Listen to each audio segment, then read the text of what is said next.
안녕하십니까. 반갑습니다. 저는 길병원 심장혈관센터의 박국양 교수고요.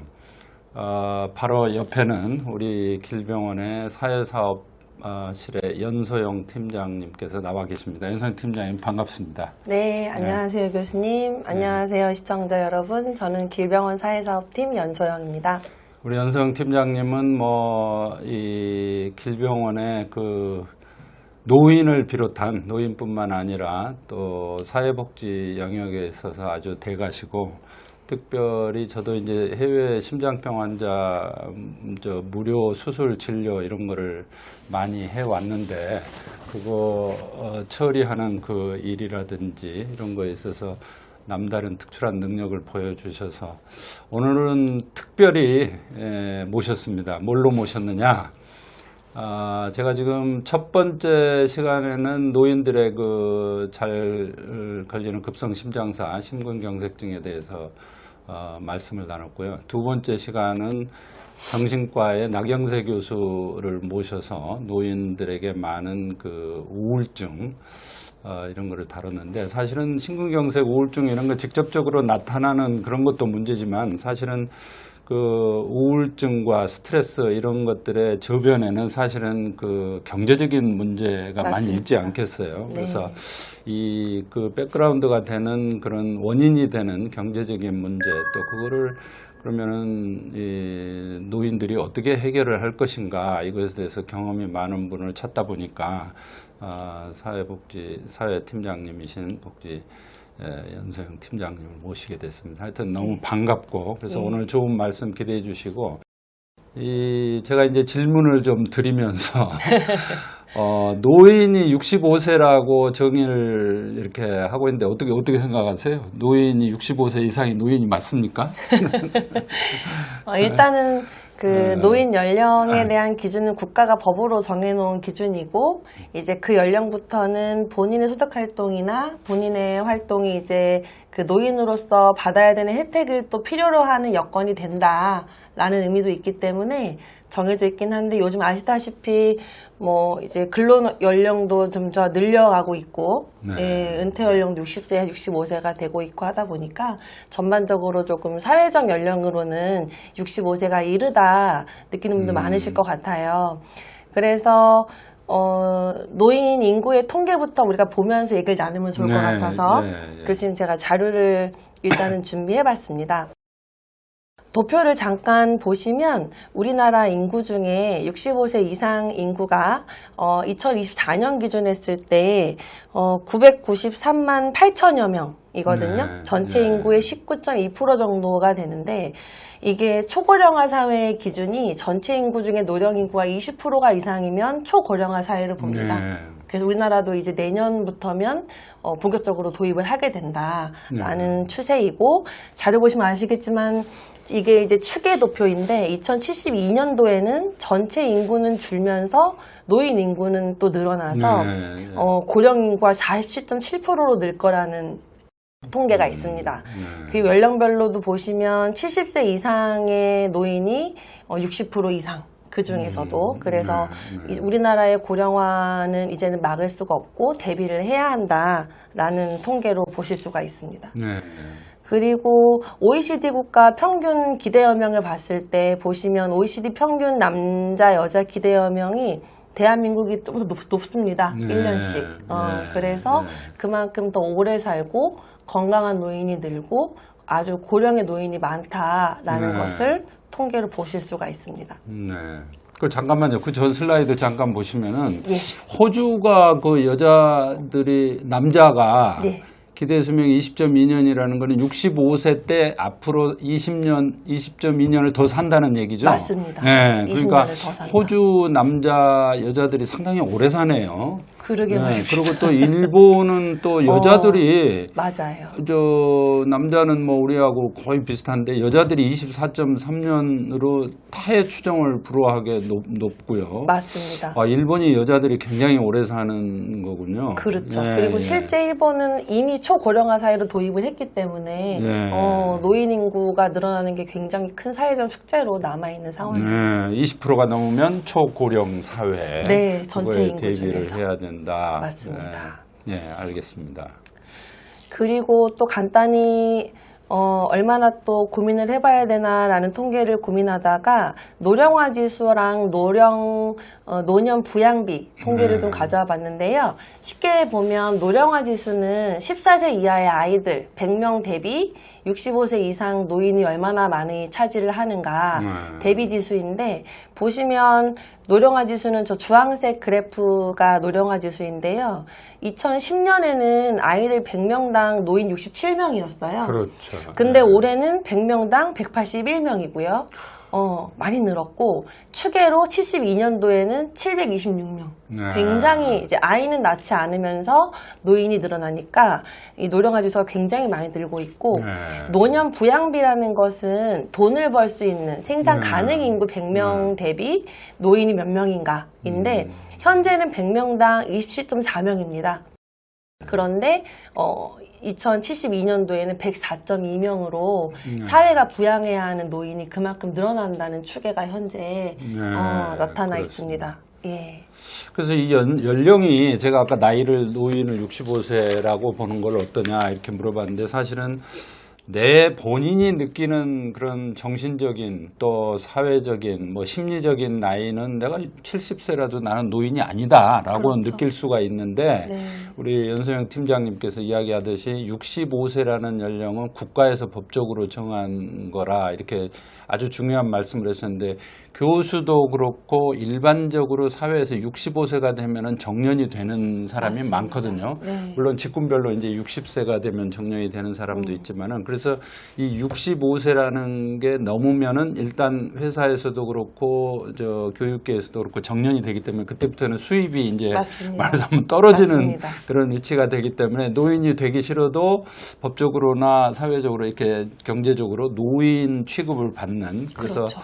제가 생각하기에는 일부 뭐 국가에서도 그런다 그러는데 노인들의 정년을 좀 늘려야 된다 이런 맞습니다. 움직임이 또 생기는 것도 그래서 그런 거 아닌가. 지금 저기도 보면 노령화 지수라든지 예. 뭐 부양비 이런 게 네. 기하급수적으로 지금 늘어나서 저거를 사회적으로 어떻게 보면은 해결을 해야 되는데 하는 네. 우려가 없지 않아 좀 너무 많이 있습니다. 네, 네. 맞습니다. 그래서 오늘 교수님께서도 이런 자리를 또 만들어 주신 것 네, 같아요. 예, 그렇습니다. 네.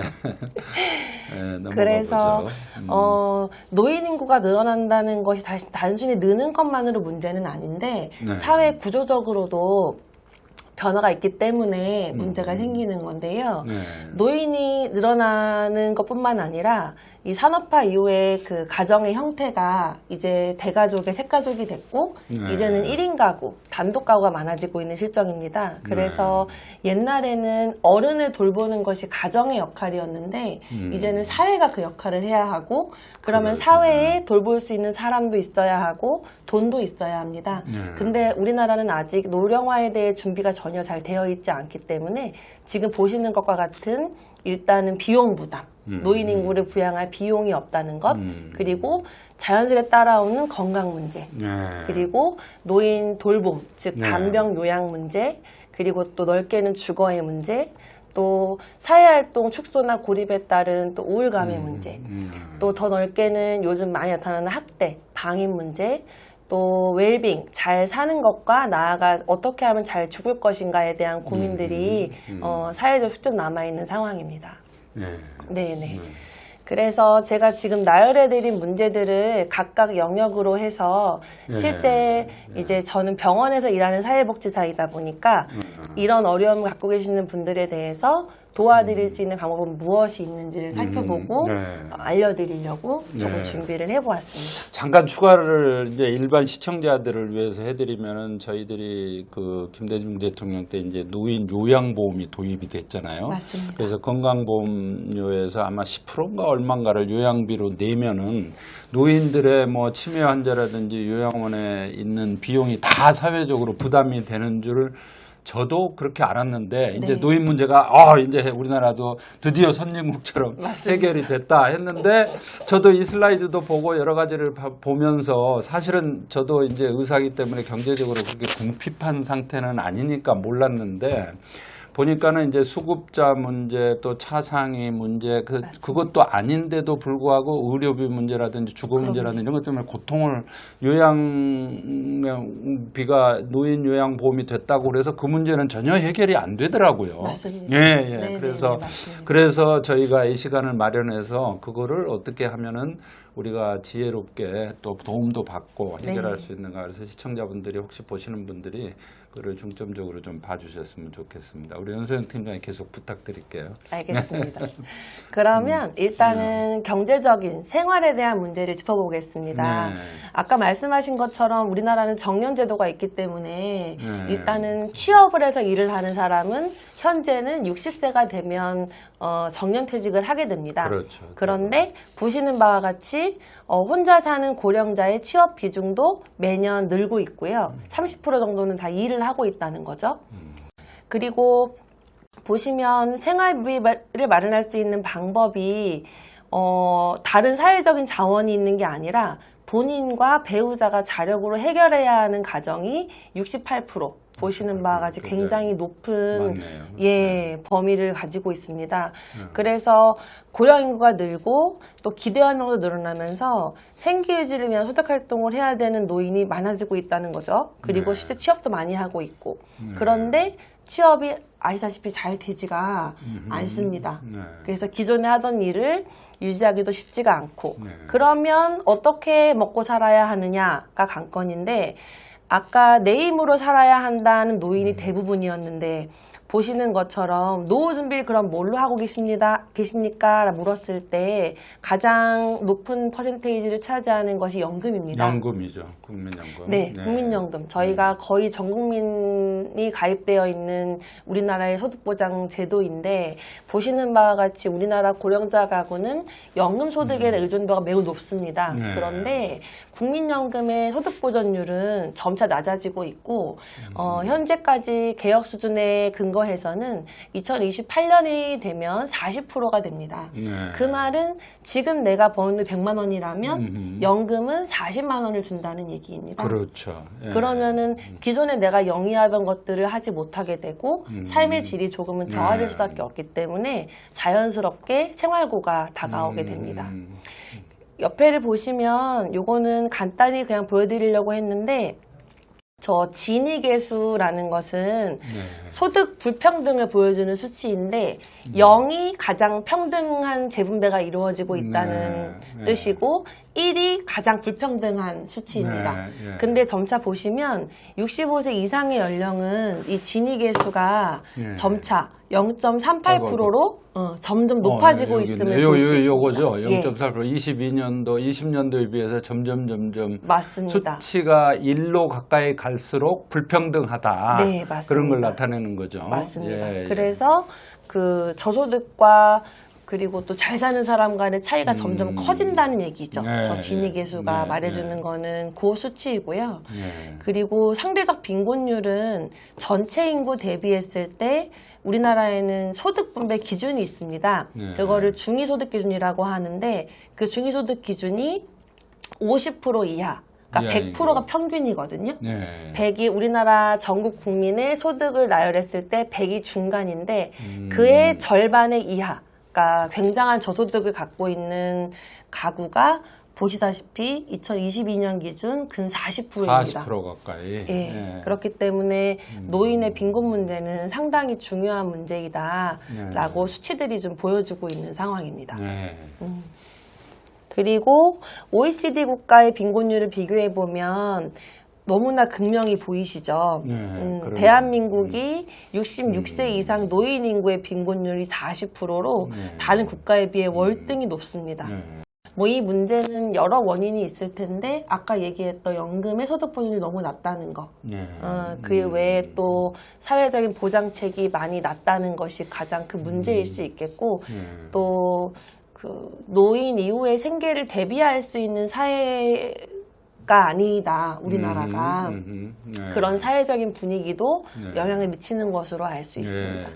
네네. 제가 알기로 여기는 통계가 없는데 스웨덴 같은 경우에는 네. 그 젊었을 때 소득의 연금이 80% 정도 된다. 제가 맞습니다. 그렇게 듣고 있거든요. 네. 근데 우리나라가 40% 이 정도 50%라는 거는 맞습니다. 굉장히 낮네요. 많이 낮습니다. 예, 스웨덴 같은 경우는 거의 연금으로만 60% 이상 보장이 되고 그렇죠. 그 외에 예. 각종 수당들이 또 붙거든요. 예, 예, 그래서 예. 거의 예, 우리나라랑은 많은 차이가 납니다. 참 노인이 살기 힘든 우리 대한민국이 아닌가 또 어떻게 보면 그런 예, 생각이 아직까지는 좀 드네요, 조금 아직까지는. 어렵습니다. 네, 알겠습니다. 네. 그래서 저희 사회사업팀, 그러니까 저희 병원의 사회복지사를 찾아오시는 저소득 노인분들에게 안내드리는 여러 복지 제도가 있습니다. 네. 그래서 대표적인 제도 몇 가지만 안내드리려고 네. 하는데요. 네. 많이 들어보셨을 거예요. 기초생활보장제도. 네. 말 그대로 이제 최저생계를 하지 못하는 분들에게 국가가 이분의 생계와 의료 지원을 보장해서 가장 기본적인 생활을 영위할 수 있게끔 해주는 제도입니다. 그래서 그 종류는 생계 지원도 해주고 또 의료 지원, 주거 지원, 교육 지원 등이 있는데 요새는 주민센터, 행정복지센터에서 사회복지 공무원이 상담을 하고 그 선정되는 가구의 상황에 따라서 보여드리는 이 급여들을 차등적으로 필요한 것만 선별해서 지정을 해서 도움을 주고 있습니다. 네. 그래서 자세히 보시면 사실 도표를 보시면 나오는 내용이기는 한데 쉽게 말하면 상담을 해보고 소득재산 수준에 따라서 여러 가지 급여를 필요한 가구에 맞게 지원한다 네. 라는 내용이 골자입니다. 네. 그래서 보시면 여기 소득 기준 같은 것들이 있는데 쉽게 말하면 내가 돈을 벌거나 부양 의무자인 자녀가 나를 부양하거나 하는 능력으로 기초 생계가 안 되는 경우면 나라가 지원해준다고 보시면 됩니다. 예. 여기 그러니까 가족 중에 생계를 책임져야 될 그 가족이 1억 이상이거나 네. 고소득자가 부양 의무자가 네. 또 재산이 9억 초과하면은 생계급여 대상에서 제외가 되네요. 그렇죠. 아, 이런 것들이 있구만요. 저 정도면 이제 부양가족이 그 예. 대상자를 충분히 부양할 수 있다라는 먹여 살릴 수 있다. 예, 그렇죠. 그렇게 보는 거죠. 그럼 저희들은 지금 병원이기 때문에 네. 의료 급여에 대해서 주로 중점적으로 좀 설명을 해 주실 거죠? 맞습니다. 예, 예. 그래서 어떤 사람이 여기에 해당하는가. 예. 일단은 의료급여는 아까 옆에 보시는 것처럼 의료급여 밑에 40%라고 써 있는데요. 네. 저거는 중위소득 40% 이하 가구라는 얘기입니다. 네. 그래서 저소득 가구인 경우를 얘기하는 거고 네. 조금 듣기 쉬우시게 제가 설명을 드리면 1인 가구라고 했을 때 네. 중위소득 40% 이하면 대략 월소득이 한 80만 원 이하. 아, 굉장히 낮은 금액이네요. 높지는 않습니다. 예, 예, 그래서 그렇군요. 그 6개월 이상 그런 빈곤 상태가 지속되고 있다. 네. 그러면서 또 일을 할 수 없다. 네. 라는 요건이 충족이 되면 의료급여라는 자격을 줍니다. 음. 그래서 교수님도 저도 보통은 건강보험에 가입되어 있는데 그렇죠. 의료급여 환자들은 이제 건강보험 환자가 내는 본인 부담금 20% 정도 그것도 내기 어려운 분들이기 때문에 그렇죠. 의료급여 환자가 되면 그 본인 부담금을 내지 않게 해주거나 아주 적은 돈만 내고도 진료를 볼 수 있게끔 네. 해주는 아주 꼭 필요한 국가 제도입니다. 네. 그리고 노인을 얘기할 때 말이 나오는 이유는 일단은 여기 보시면 근로무능력이면 1종 근로능력이면 2종이라고 되어 있는데 보통 근로무능력을 평가할 때 가장 먼저 보는 게 연령입니다. 네. 예, 그래서 이 연령이면 일을 하기 어렵다. 네. 그게 65세 노인 연령 기준을 예, 가지고 예, 있습니다. 예. 네, 네. 그래서 지금도 많이 신청하시고 이걸 몰라서 못하는 분들도 많이 계세요. 네, 그럼 예. 병원에 이제 아파서 오셨을 때 돈이 없다 하시면 근본적으로는 수급자가 되시는 게 가장 이로우시다 말씀을 드리고 속기 신청하도록 안내드립니다. 그런데 수급자 신청을 하면 심사하는 데만 한 3개월 정도 걸리거든요. 아, 예, 그렇구만요. 그래서 그것도 아주 쉽지는 않네요. 맞습니다. 예. 그래서 그 뒤에 이제 안내드릴 많은 별도의 의료비 지원 사업들이 예, 그런 이 제도들의 보완책으로 또 마련이 되어 있습니다. 네, 네. 여기서 그 비곤안에 현물급여라고 의료급여만 이렇게 되어 있는데 그 말은 다시 말해서 의료급여 해당자가 이제 병원에서 치료를 받고 병원비를 내야 될 경우에 네.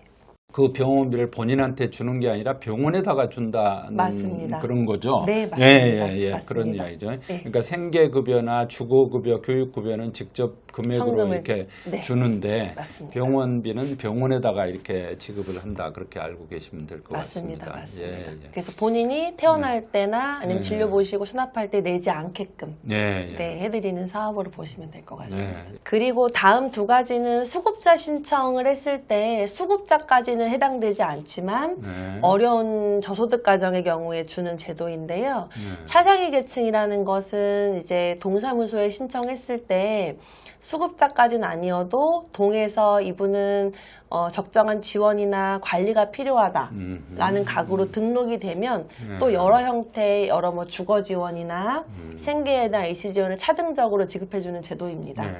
이것도 개별적 상담 필요하시고 저 세 번째 차상위 본인 부담 경감 대상자 지원이 병원에서 많이 받으시는 지원 사업인데요. 아, 예. 교수님도 아마 환자분들 차트 보다 보셨을 수도 있을 네, 것 같아요. 네. 그래서 경제적으로 어려운데 수급자까지는 될 상황은 아니어도 보시는 것처럼 희귀 질환자, 중증 질환자, 그리고 만성 질환자, 투석을 하신다거나 네, 네. 예, 그리고 18세 미만의 아동, 청소년이거나 하는 경우에 중위 기준 50% 이하이면 아까 말한 것처럼 의료 급여까지는 아니어도 본인이 내야 하는 의료비를 각각 비율에 맞게 예를 들어 어떤 질환은 5%만 네. 어떤 질환은 뭐 10%만 이런 식으로 차등해서 급여율을 줄여서 네. 본인 부담을 줄여주는 제도가 있습니다. 네, 그래서 이 제도도 주민센터에 신청하시면 접수가 네. 가능합니다. 저거는 그러니까 일반적으로 우리가 의료 건강보험에서 심장 환자는 지금 본인 부담이 10%로 알고 있거든요. 네. 그리고 암 같은 경우는 5%. 5%. 근데 그거 외에 따로 또 저 소득을 차상위 계층에만 또 이렇게 맞습니다. 추가로 주는 것이죠. 맞습니다. 맞습니다. 그러면 이거는 신청은 이제 본인이 자기 경제 형편을 감안해서 행정복지센터에 방문해서 물어보면 되겠네요. 맞습니다. 예. 그래서 개별 상담 받으시면 연계가 네. 되시니까 네. 하여튼 어려우면 적극적으로 가서 도와달라고. 네. 저희 나라 아직 이 복지 서비스가 신청주의거든요. 예. 먼저 와서 해주지 않아요. 네. 신청을 해야만 도와주기 때문에 그렇죠. 적극 네. 문을 두드리시는 게 중요합니다. 그렇다고 또 해당이 안 되는데 너무 억지를 써도 또 안 되겠지만 그렇죠. 또 해당이 되는 거를 몰라서 그럼요. 잊어버리는 일이 없도록 맞습니다. 그렇게 했으면 좋겠습니다. 네. 예. 이제 다음 말씀드릴 거는 저희 병원 사회복지사에게 가장 많이 호소하시는 문제인 네. 의료비 지원에 대한 부분입니다. 네. 그래서 먼저 제가 넣어본 자료는 노인이 이제 사회적으로 생활할 때 가장 불안해하는 이유가 어떤 경우인가를 설문조사한 건데 여러 요인들이 있는데 그중에 보시면 2020년도부터 확 는 네. 부분이 바로 질병에 대한 문제입니다. 질병이네요.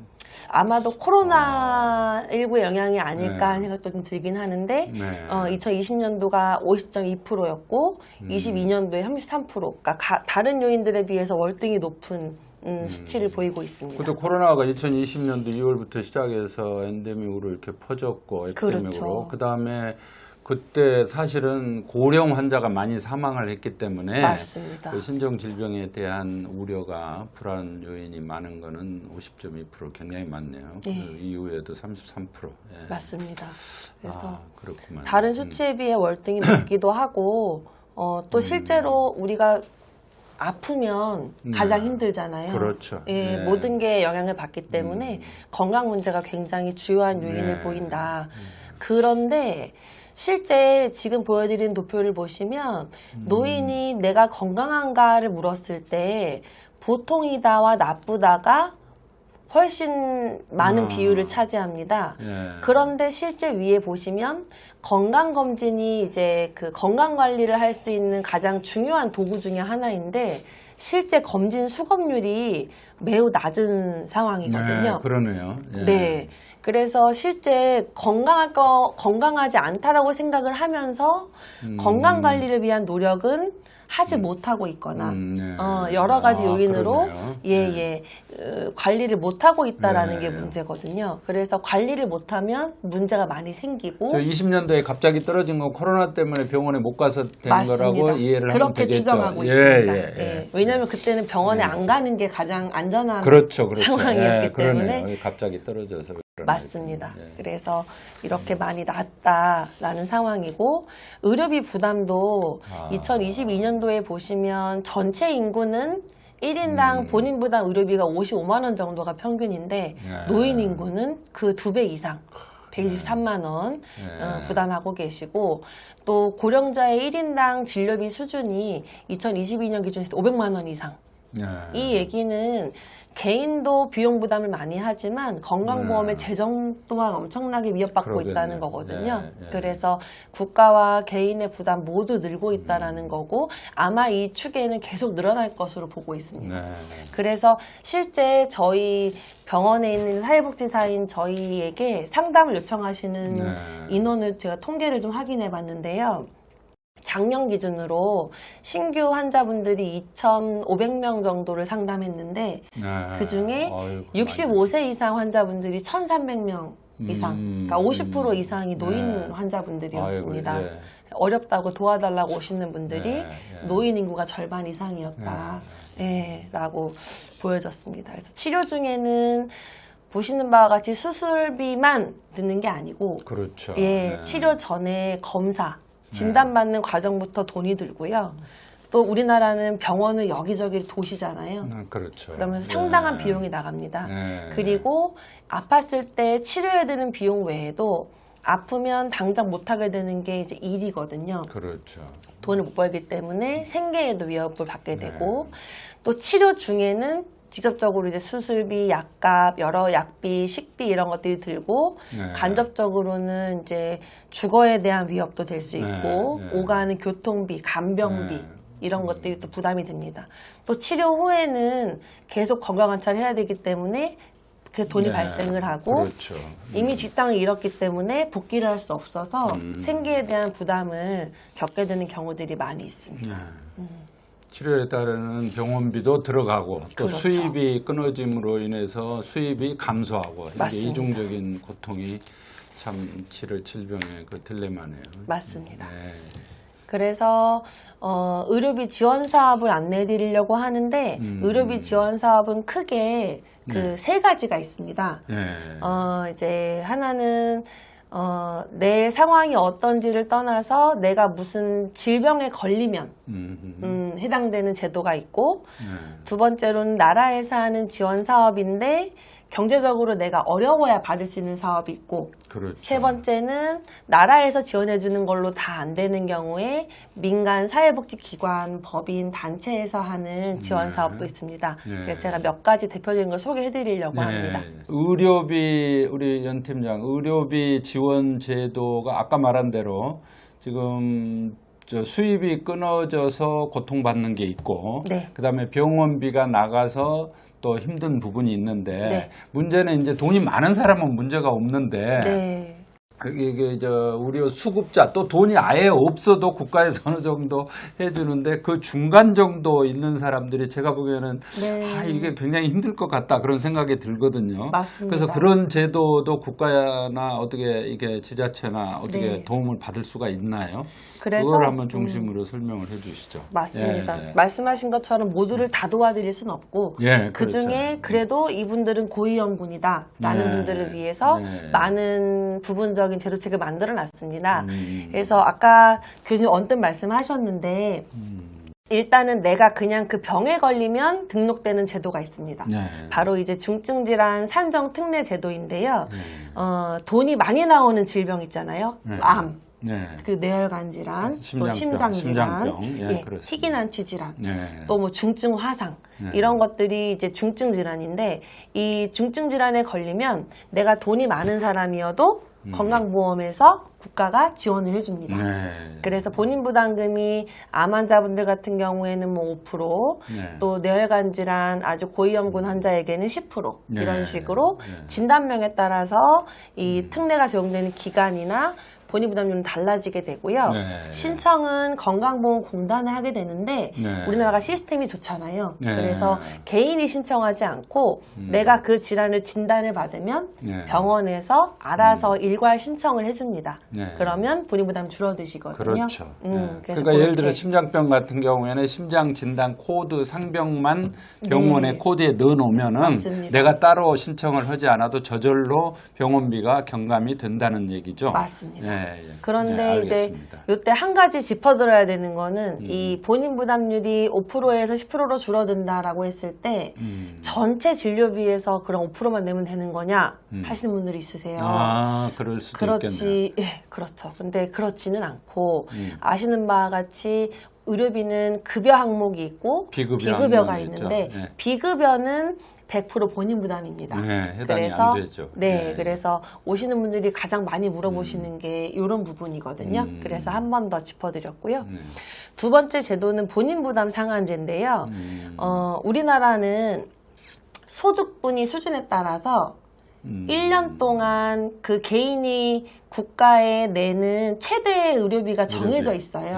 예, 예. 그래서 네. 예를 들면 쉽게 말하면 돈을 적게 버시는 분은 건강보험이 되는 급여본인 부담금에서는 1년에 300만 원만 내세요로 정해져 있고 아, 돈 예. 많이 버는 사람들은 1000만 원까지만 1000만 내세요. 원까지. 이렇게 예. 정해져 있는데 이게 의료비를 많이 내게 되면 이게 넘치는 경우가 있거든요. 그렇죠. 그러면 건강보험공단에서 본인 부담금을 상환을 해줍니다. 네. 네, 만약에 내가 500만 원까지만 내야 되는데 1000만 원을 냈다. 그러면 500은 돌려줍니다. 아, 예. 예. 아주 좋은 제도네요. 네, 그래서 우리 국민들에게는 맞습니다. 그래서 입원이 아주 길어지셔서 입원 중에 본인 부담을 넘어가는 경우는 병원에서 알아서 그 부분을 빼고 본인 부담하지 않게끔 조치해드리기도 하고요. 그러면 이거는 소득하고 상관없이 있습니다. 소득별로 소득 수준에 따라서. 다르지만 거의 모든 국민에게 해당되는 제도죠. 맞습니다. 맞습니다. 예, 물론 소득이 많은 사람은 상한선이 높겠죠. 맞습니다. 그 금액이. 맞습니다. 예, 상한액이. 예, 그래서 그 간혹 그 한 해가 지나고 그 다음에 네. 전년도에 돈을 많이 내셔서 돌려드립니다라는 연락을 받으신 분들이 계실 수 있어요. 예. 그런 경우가 이 상한제에 해당이 되는 상한제 경우입니다. 때문에 그렇군요. 맞습니다. 아이고, 굉장히 좋은 제도인 것 같습니다. 예, 그래서 돈을 너무 과하게 많이 내면 국가에 이렇게 보완책이 있다. 그러면 이 상한제도하고 아까 그 산정특례 제도는 내가 특별히 신청을 하지 않아도 네. 국가에서 해주는 거죠? 맞습니다. 보편적으로. 알겠습니다. 예. 지금 말씀드릴 제도들은 이제 신청을 해야만 본인이 하는 신청, 제도. 그렇죠. 예, 이게 중요한 것 같습니다. 맞습니다. 예. 가장 많이 이용하시는 제도가 긴급복지지원제도입니다. 이 제도는 우리가 이제 갑자기 준비되지 않은 상황에서 병에 걸리거나 다쳤을 때 네. 돈이 많이 나오면 국가에서 구청을 통해서 한 번에 300만 원까지 의료비를 지원해주는 제도입니다. 아, 예. 근데 그러네요. 이제 긴급 지원 제도이기 때문에 말 그대로 신청할 때 서류도 굉장히 간단하고 네. 신청한 다음에 지원 결정까지도 한 2, 3일 정도면 결정이 납니다. 예. 대신에 이제 선 신청 후 조사의 사업이라서 우선 구청 공무원이 최소한의 서류로 접수를 받고 네. 문제가 없으면 지원을 해준 다음에 네. 그 이후에 한 달 정도는 조사를 합니다. 그래서 예. 지금 보시는 저 대상 기준 세 번째 보이시죠? 소득 네. 기준 75% 이하여야 되고 예. 재산 기준은 대도시 기준 2억 4천만 원 이하여야 하고 금융재산 이제 뭐 통장이나 뭐 주식, 증권 이런 것들이 600만 원 이하에 해당이 되는 경우에 지원하는 사업인데 실제 이분이 여기 해당이 되시는지는 일단은 도와주고 나서 한 달 정도의 기간 동안 정부가 조사를 합니다. 그래서 조사했을 때 문제가 없으면 지원되고요. 대부분은 문제가 없습니다. 예. 문제가 없고 다행이네. 혹시 나도 모르던 통장에 돈이 발견되거나 그러면 취소가 되기도 하는데 나도 모르는 부동산이 2억 이상 뭐 이렇게 드러난다든지. 네. 근데 보통 우리나라는 65세 이상이면 기초연금 받으시잖아요. 네, 네. 아주 고소득자가 아니시면 그렇죠. 기초연금 받으시는 분들은 국가에 조사가 되어 있어요. 재산조사가. 이미 그래서 보통 그 연령의 어르신이시면 구청에 전화 한 번으로 된다 안 된다를 판단할 수 있기 때문에 보통 환수되진 않으시고 이렇게 300만 원이면 보통의 수술들을 할 수 있는 비용이거든요. 그렇죠. 예. 그래서 아주 요긴하게 많이 도움되고 있는 사업입니다. 그래서 신청은 저희와 같은 상급종합병원에는 사회복지사들이 다 일을 하고 있어요. 네. 그래서 저희를 통해 신청을 하기도 하시고 아니면 관할 동사무소나 구청에 문의하셔서 접수를 하기도 합니다. 네. 예. 그리고 이 지원은 같은 병으로는 한 번을 도와주고 2년이 경과해야 동일 질환으로 네. 재지원이 네. 가능합니다. 네. 대신에 다른 질병으로는 예. 반복 지원을 받을 수 있습니다. 질병이 다르면. 네. 예, 예. 만약에 내가 암으로 지원을 5월 달에 받았는데 6월에 골절이 다리 수술을 했다. 네. 그러면 지원을 받을 수 있습니다. 또 받을 수 있다. 맞습니다. 또 심장병이 걸렸다든지 그렇죠. 이런 받을 경우에 수 있습니다. 300만 원이면은 이게 결코 적은 금액이 아닌데 네, 이게 맞습니다. 해당되는 분들은 좀 혜택을 많이 받았으면 좋겠네요. 맞습니다. 네. 예. 그리고 다음으로 아마 이 사업이 아까 교수님 말씀하신 대상자들 중에 아주 어렵지는 않은데 그래도 어렵다. 네. 당연히 네. 있으실 수 있거든요. 말 그대로 이제 의료비 지출이 너무 과다한 경우. 그렇죠. 그래서 이 사업이 2018년경부터 시작된 제도인데요. 네. 얼마 안 된 제도입니다. 최근에 도입이 됐네요. 네네. 네. 말 그대로 이제 재난적으로 발생한 치료비가 나에게 부담이 됐을 때 의료비를 도와주는 제도인데 이 사업의 좋은 점은 외래든 입원이든 질병이든 구분하지 않고 예. 그냥 이 기준에 충족을 하면 도와줍니다. 근데 대신에 소득 기준에 따라서 이 재난적이다라고 하는 의료비 부담의 수준이 달라집니다. 네. 수급자인 경우에는 80만 원만 넘게 나오면 지원을 해주고요. 네.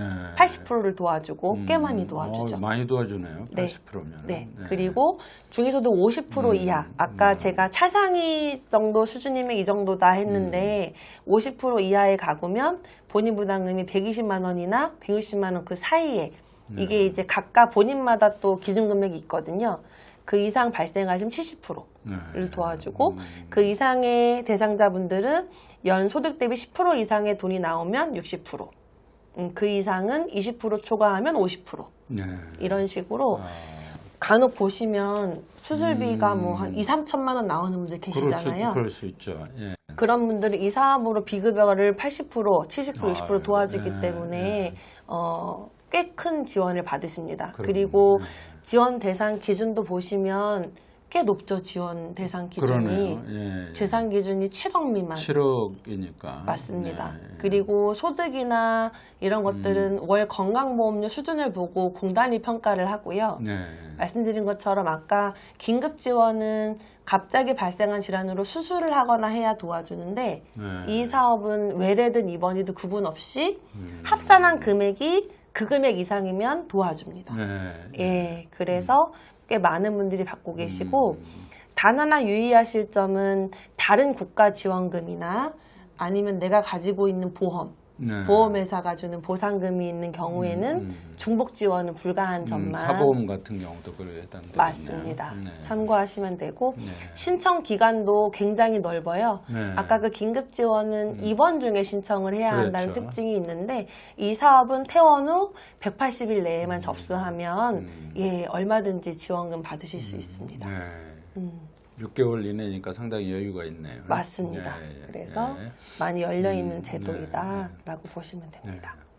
의료비 지원을 정리하면 제가 오늘 민간 후원기관들은 다 넣지 않았어요. 네. 그 이유는 이제 사업별로 갖고 있는 기준이나 대상이 너무 달라가지고 네, 네. 그럴 때는 각 병원에서 일하고 있는 저와 같은 사회복지사 상담을 통해서 평가를 받으시고 필요한 도움을 받으시면 좋을 것 같아서 민간 후원기관들이 이렇게 있다 정도로만 안내를 드리려고 합니다. 네. 다음은 이제 돌봄 요양에 대한 내용이거든요. 잠깐 살펴볼까요? 네. 일단 이 도표를 보시면 아실 수 있는 거는 그 고령자 가구 중에 가족이 없이 혼자 살고 있는 가구의 추이를 보여주는데 1인 가구. 맞습니다. 네. 2024년 기준으로는 37.4%. 네. 예, 그런데 점점 추계를 보시면 2052년에는 42%. 네. 예, 그래서 고령자 중에 가족이 없이 혼자 사는 가구가 굉장히 많다는 것을 알 수 있고, 네. 또 부부, 둘만 사는 가구도 보시는 바와 같이 33.7%, 34% 쭉쭉쭉 이렇게 늘어나겠죠. 네, 많은 비중을 차지하고 있습니다. 네. 그래서 그 노인분들을 대상으로 노후에 사회가 뭘 해줘야 내가 편안하게 살 수 있을까요? 물어봤을 때 눈에 띄는 도표들이 보이시죠? 네. 요양보호 부분이 굉장히 큰 비중을 차지하고 네. 있습니다. 그래서 80세 이상. 그래서 아플 때 돌봐주는 게 내 노후를 위해 사회가 해줘야 될 역할이다라고 생각하는 분들이 굉장히 많으시다는 걸 보여줄 수 있고, 또 오른쪽 그래프를 보시면 연령이 높아질수록 네. 예, 요양보호에 대한 욕구가 높아지는 것을 또 알 수 있습니다. 그래서 돌봄에 대한 사회적 숫자가 굉장히 크다라는 걸 알 수 있습니다. 네. 그래서 제도를 말씀드리면 아까 교수님 얘기하셨던 이 네. 장기요양보험 제도인데 네. 아마 다들 아실 거예요. 네. 말씀하신 것처럼 건강보험료 부담액 중에 일부 본인 부담금을 내고 네. 계시는데 네. 이 제도를 이용할 수 있는 대상은 65세 이상 노인이어야 하고 네. 65세 미만의 환자들 중에 노인성 질병 네, 뭐 네. 치매가 심하다든지 맞습니다. 뭐 알츠하이머나 뭐 네, 이런 네. 뇌졸중이 심하다든지 맞습니다. 예. 그래서 이런 질병으로 말 그대로 일상생활을 혼자 수행할 수 없는 분들이 네. 대상이거든요. 그래서 신청하면 그럼 뭘 도와주느냐? 쉽게 말하면 집에 계시는 분들은 방문해서 요양보호사가 방문 요양을 해주기도 하고요. 네. 시설에 계신 분들은 시설 이용료를 도와주고 네. 또 가족이 돌보고 있는 경우에는 그 가족에게 현금을 지급합니다. 네. 그래서 이 세 가지 형태의 급여가 있다는 걸 아시면 되고 네. 신청은 주소지 건강보건공단 지사에 가셔서 신청하시면 되시고 지사에서 평가를 해서 통보해주면 그때부터 서비스가 개시가 되게 됩니다. 네. 그리고 이제 아까 그 장교양보험 제도가 사실은 가장 보편적인 제도인데 그 대상이 안 되시는 분들도 계시잖아요, 교수님. 그렇죠. 그런데 이제 제가 지금부터 말씀드릴 사업은 사실은 이제 우리의 기대만큼 매일 와서 돌봐주는 제도는 아니고, 네. 예, 그래서 이런 사업이 있다, 앞으로 더 좋아질 거다라고 아시면 좋을 것 같은데, 네. 먼저 보건소에서 방문 건강 관리 사업이라는 게 있습니다. 네. 말 그대로 이제 수급자나 차상위 계층, 다문화, 또 독거노인 이런 가구들의 보건소가 방문을 해서 여러 가지 관리를 해주고 필요한 자원을 연계해주는 사업인데, 지원 내용은 방문 서비스를 해준다고 써있지만 간병을 해주는 건 아니고요. 잘 계시는지 안부를 확인하는 정도로 보시면 될 것 같고, 집에 혼자 계셔서 복지 혜택 못 받으시는 어르신들 같은 경우 발굴을 해서 돕고자 하는 게 주 목적이에요. 네. 그래서 도움이 많이 필요하신 분들은 한 2, 3개월에 한 3, 4회, 4, 5회 네. 일반적으로는 2, 3개월에 한 번 정도 방문해서 안위를 확인하는 사업입니다. 네. 그래서 신청은 보건소에서 진행하시면 되고요. 다음은 주민센터에 문의하시면 복지관을 연결해주는 경우가 있어요. 이게 바로 네. 그 서비스인데 네. 65세 이상 경제적으로 어려우신 분들 그런데 아까 얘기했던 장기요양보험 제도도 안 네. 되고 네. 그치만 어려우신 분들이 네. 계시면 동사무소 상담을 해보고 복지관 그러니까 이제 그 지역에 있는 기관들을 연계해서 네. 생활지원사를 보내주는 서비스입니다. 네. 네. 그래서 이것도 필요하신 경우에 동사무소를 통해 신청하시면 지원받으실 수 있습니다. 네. 그리고 이건 65세 미만의 환자분들을 위한 건데 혹시 참고하실까 해서 넣어놨는데 네. 앞에 말씀드린 이 모든 제도에도 대상이 안 되는 분들이거든요. 이분들이. 예. 그렇죠. 나이도 젊은데 몸은 아픈데 국가 지원 해당이 안 되시는 경우에는 동사무소에 전화해 신청하시면 이 사업은 이제 바우처예요. 그래서 보시면 월 24시간에서 50시간으로 되어 있는데 각각에게 보이는 데게 그 쓸 수 있는 시간이 부여가 되고 그 시간만큼 서비스를 받을 수 있는 받을 수 제도입니다. 있다. 예. 맞습니다. 그래서 이런 제도들이 있습니다. 네. 네, 네. 다양한 사회복지 서비스가 정말 아주 복잡하네요. 네. 그래도 사회가 그만큼 복잡해지고 또 계층들이 그 서비스를 필요로 하는 맞습니다. 계층들이 워낙 복잡한데 그거를 맞춤형으로 그렇게 해주지 않으면 그것도 사회 불안 요소가 되기 때문에 맞습니다. 선진국으로 가기 위한 필수 요소가 복잡하지만 이런 제도들이 아닌가 그렇게 생각이 됩니다. 네.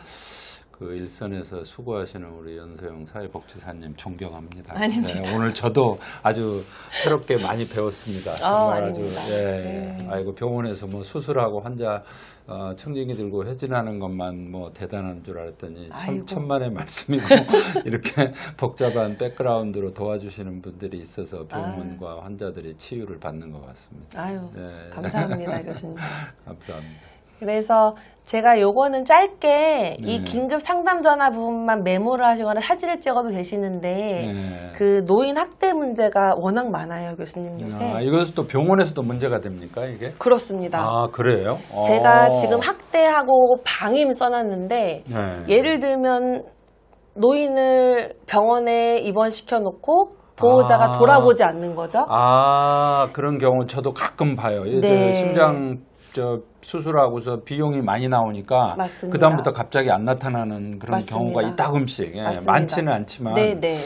그런 경우가 있겠네요. 네, 예. 간혹 있고 병원에서 그런 문제를 보인다 그러면 실생활에서는 실제 조금 더 심한 방임이 있을 수 있다라는 유추를 할 수 그렇죠. 있기 때문에 그런 굉장히 경우가. 심각한 문제인데 아동학대는 사실 누구나 신고할 수 있어요. 근데 노인학대는 노인 본인께서 거부하시면 신고를 할 수 없거든요. 왜냐하면 성인이기 때문에 또 보통은 가해로 추정되는 대상군이 가족이나 자녀일 수 있어서 굉장히 신고에 대한 마인드가 많이 좀 낮은 실정입니다. 그렇지만 노인이 늙고 또 노인으로 살아가야 하는 세월이 굉장히 길잖아요. 그렇기 그렇죠. 때문에 본인의 삶과 건강 그리고 안전을 위해서는 필요하면 신고를 하고 도움을 청하는 것이 현명한 방안입니다. 그래서 밑에 아마 아시는 번호들인데 학대 피해 신고 아니면 상담에 대한 번호를 좀 넣어놨어요. 이것도 모르는 분들도 많으시거든요. 그래서 참고하셨다가 필요하시면 이용하시게끔. 아유, 감사합니다. 그래서 아까 그 교수님께서 워낙에 복지 서비스가 다양하다 하셨고 저도 아까 이제 사업 안내 드리면서 말미에 이거는 상담을 해봐야 한다, 개별적으로 다르다 말씀드렸잖아요. 그래서 병원에 저희와 같은 사회사업팀에 일을 하고 있는 전문가들이 있습니다. 의료사회복지사들이 일을 하고 있거든요. 그래서 보시는 바와 같이 치료 중에 어려움을 겪고 있는 여러 문제들을 해결하기 위해서 상담을 하고 또 자원을 연결해 도와드리는 사람들이 일을 하고 있으니까 어려움 있으시면 언제든 도움을 요청하시면 상담을 해드리고 도와드릴 수 있습니다. 네. 아유, 감사합니다. 네. 저도 이제 80년대 전문의가 돼가지고 심장병 무료 진료를 그때 대한민국에 이제 전라남북도 뭐 경상남북도 돌아다니면 그때 심장병이 있어도 의료보험이 그때 없었을 때거든요. 그렇죠. 우리나라가 89년도 노태우 대통령 올림픽 끝나고 나서 전국민 의료보험이 정착이 됐는데 그 전에는 의료보험이 없어서 그 당시 돈으로 3천만 원, 뭐 4천만 원 드는 심장 수술을 대개 감당을 하지 못하고 죽어가는 애들을 굉장히 많이 봤어요. 맞습니다. 근데 이제 세상이 발전하고 대한민국이 이제 복지국가화하면서 그래도 여러 가지 이제 복지의 사각지대가 많이 없어졌는데 그럼에도 불구하고 옛날에 뭐 송파 세모녀 사건 이런 것들 우리 국민들 마음을 아프게 했던 그런 사건들이 자꾸 생기는데 그래도 지금 이런 사회복지사분들 우리 연소영 팀장님 같은 분들이 노력으로 병원에서는 의료비를 이렇게 해결하는 그런 것들이 많이 제도가 갖춰져 있습니다. 네. 그래서 이런 것들을 좀 잘 아셔서 네. 이용을 해주시기 바라고 부디 내가 혜택을 받을 수 있는데 못 받아서 손해보는 일이 없도록 네. 그렇게 해주시고 우리 길병원 TV 시청자 여러분에게 도움이 많이 됐으면 좋겠습니다. 이 방송이. 네. 감사합니다. 오늘 더 뭐 말씀하실 거 없으시죠? 예, 충분히. 하여튼 현장에서 고생하시는 우리 연수영 팀장님 적극 후원하고 지원하고 또 감사드립니다. 자, 오늘 길병원 TV 방송은 여기서 마치겠습니다. 감사합니다. 감사합니다.